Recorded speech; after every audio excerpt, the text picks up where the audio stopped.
আসসালামু আলাইকুম। আবারও চলে আসলাম অনেকদিন পরে আপনাদের সামনে কথা বলার জন্য।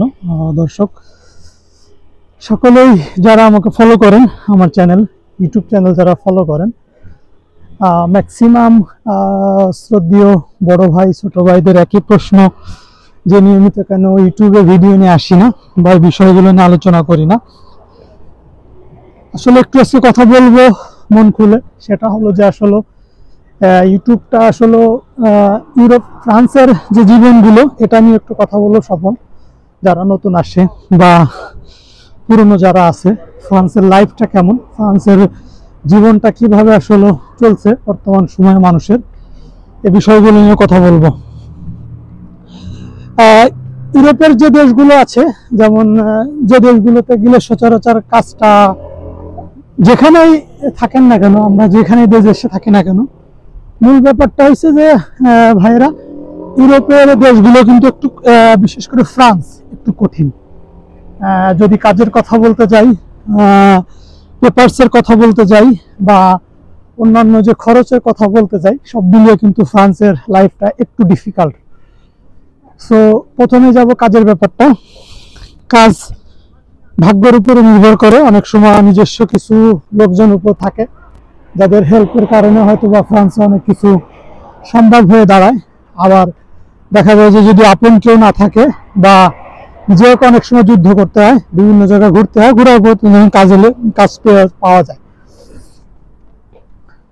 আর এরপরে হচ্ছে যে নতুনদের যে পরামর্শটা, আসলে যেমন আমি কয়েকজনের সাথে কথা বলছি যে যারা এখানে নতুন অবস্থায় যারা আসছে দেশগুলোতে, আসার পরে দেখা যায় যে হুট করে একটা ডিসিশন নেওয়া যে আমি আপনাকে বলি বেসিক খরচটা, ফ্রান্সে খরচের কথা বলি। প্যারিসে যারা থাকেন বা থাকতে চান, বেসিক খরচটা আপনার সর্বনিম্ন আপনার 400 ইউরো। কিভাবে 400 ইউরো খরচটা আপনার ধরেন 400 ইউরো তা প্রায় বাংলা টাকার 50 থেকে 60,000 টাকার মতো আসবে।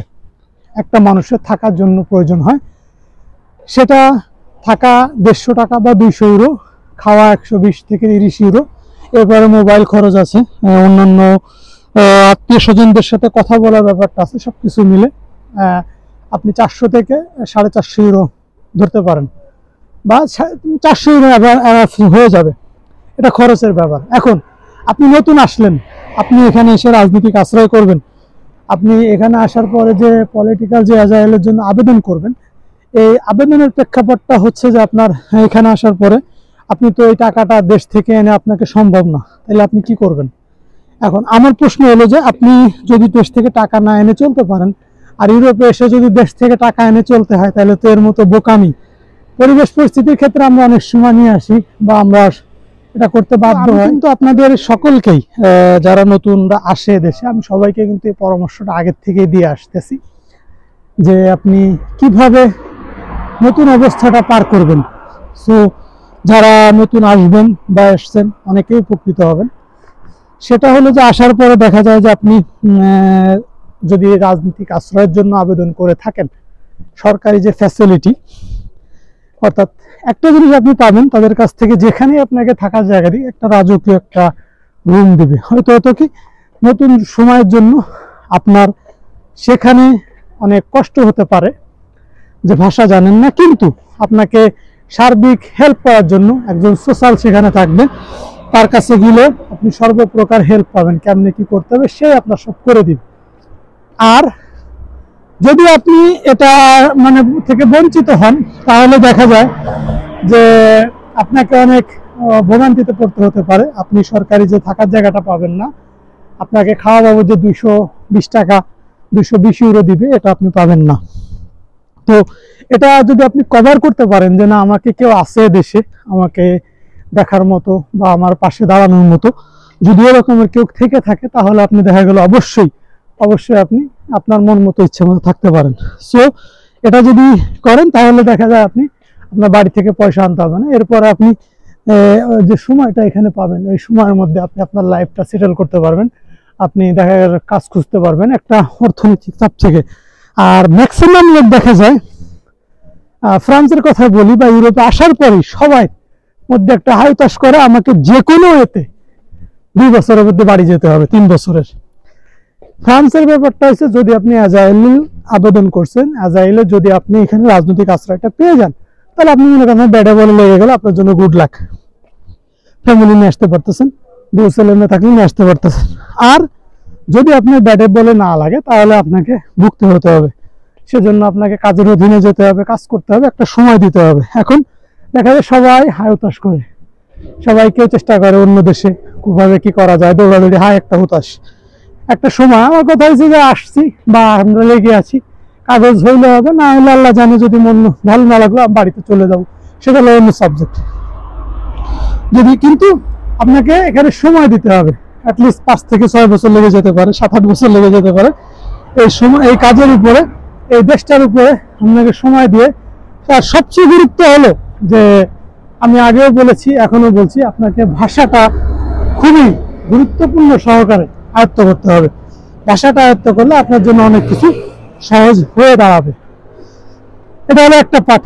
আর বাকিটা হলো যে আমি এরপরে যাব যে, যারা বিশেষ করে কিছু ভুল ডিসিশন নিয়ে থাকেন, যারা সম্প্রতি আমি দেখতে পাইছি যে আসলে আমরা কিন্তু হুজুরকে এক একজন এক একটা কথা বলে বা আমাদেরকে একটা পরামর্শ দেয়, এই কারণে আমরা আমাদের ব্রেনটাকে উলট পালট করে ফেলি।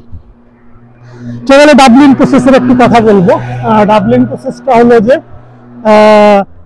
যারা বিশেষ করে দেশে এসে আসার সময় কোনো দেশে অন্য দেশে আপনার সমস্যা হয়েছিল, আপনি সেখানে ধরা খেয়েছেন বা আপনার ফিঙ্গার আসছে, ডাবলিন প্রসেসের যে প্রবলেমটা, এটা কিন্তু আপনাকে তারা 18 মাস পর্যবেক্ষণে রাখতে চায়। বা এখানে যে একটা ভুল আমি দেখছি গত এই 3-4 মাসে, আমার খুব জানা কিছু লোক, তারা 4 মাসের মধ্যে তাদেরকে ফাইল দিয়ে দিছে, কেস ফাইল, অ্যাজাইলে আবেদন করার জন্য, রাজনৈতিক আশ্রয় করার জন্য। তারা কি করছে, তারা এখানকার রুলসটাকে সম্মান করছে। একজনের ঘটনা বলি, সে তাকে দিয়েছে থাকার জায়গা, যেখানে তার অ্যাড্রেস দিছে, ডোমিসিল বলে যেটাকে, সেখান থেকে তার প্রতি মাসে যে হাজিরা, ওইখান থেকে আরো 300 কিলোমিটার দূরে 2টা ছেলে 3টা ছেলেকে এরকম দিয়েছে। তারা দেখা যায় যে ওই হাজিরা সঠিক সময় তারা দিয়েছে, তারা প্রত্যেকটা হাজিরা মানে 200-300 কিলোমিটার এটা কেয়ার করে না, তাদের রুলসকে ফলো করছে। 3 মাস 4টা হাজিরা দেওয়ার পর তাকে বলছে কংগ্রেচুলেশনস। আর আসার পরে দেখা যায় অনেকে আছে আপনাকে 18 মাস আগে ফাইল দিব না, অনেক বুদ্ধি দেয়, যার কারণে দেখা যায় মানুষ উল্টাপাল্টা ডিসিশন নিয়ে সে তার মতো কইরা চলতে থাকে, আর হাজিরা দেয় না, প্রিফিক্সারের রুলস মানে না, সে কি করে পলায়। 18 মাস হয়ে যাওয়ার পরে বিভিন্নভাবে রন্ধন নেওয়ার জন্য বা অ্যাপয়েন্টমেন্ট নেওয়ার জন্য প্রিফিক্সারের কাছে মেইল বা যোগাযোগ বিভিন্নভাবে করতে থাকে, কিন্তু তারা সাড়া দেয় না। তার মূল কারণটা হলো তাদের উপর ক্ষিপ্ত হয়ে যায় যে রুলস মানে না, বা এই বিষয়গুলো নিয়ে একটু বড় প্রবলেম, সমস্যা হয়ে দাঁড়ায়। সো যারা এই কাজগুলো করে থাকেন, যে রুলস মানেন না, আপনি একটা দেশে থাকতে চান, একটা দেশে আপনি আসছেন আবেদন করতে, বা একটা দেশে আপনি সবকিছু উপভোগ করতে চান, দেশের সবকিছু মিলে তার দেশের যে নিয়ম শৃঙ্খলাগুলো আছে, দেশের যে এগুলো আপনাকে অবশ্যই মানা উচিত। সো এই প্রেক্ষাপটগুলো দেখলাম যে না, গত এই 2 মাসের মধ্যে 4 থেকে 5টা ছেলে, তারা 4 মাসে তাদেরকে এই ডাবলিন প্রসেসের ফাইলগুলো দিয়ে দিচ্ছে। তাহলে কি হলো, এভারেজে দাঁড়াইলো যে নিয়ম শৃঙ্খলা মানাটা একটা জরুরি। আবার অনেকে দেখা যায় যে পালানোর পরে তারা দেখা করলাম, কথা বললাম, আমার সাথে এমনি বন্ধুত্ব সম্পর্ক, তারা 18 মাস হয়ে গেছে, তারা কোনোভাবেই তারা এই আবেদন ফাইল দ্বিতীয়বার তারা অ্যাপ্রুভ করতে পারছে না। তারা প্রিফিক্সারে যোগাযোগ করতে হচ্ছে, কিন্তু কোনোভাবে তাদেরকে ফাইল দিতেছে না বা যোগাযোগ করার সুযোগ দিচ্ছে না। এমনকি তারা এখানে আসার পরে মানুষ নতুন অবস্থায় একটা নাম্বারে কল দিয়ে, যে আবেদনের জন্য একটা রন্ধন নেয়, সেই নাম্বারে কল দিলেও নাম ঠিকানা দিলে পরে তাকে বলে না, তোর হবে না, রিজেক্ট করে দিচ্ছে। তো যাই হোক, সর্বোপরি আমি একটা কথা বলতে চাই, প্রিয় ভিউয়ার্স, সম্মানিত ভালোবাসার মানুষগুলো, আপনাদেরকে একটা কথা বলতে চাই। আপনারা একটা জিনিস মাথায় রাখবেন, যে দেশে যান না কেন, ইউরোপে সেই দেশের রুলসটা আগে মানার চেষ্টা করবেন, তাহলে আপনার ব্যক্তিগত জীবনে অনেক সফলতা আসবে। আর আরেকটা বিষয় হলো যে, অর্থনৈতিক প্রেশার থাকে, হাই হতাশ থাকে, প্রত্যেকটা মানুষই অনেক অর্থনৈতিক প্রেশার নিয়ে আসে।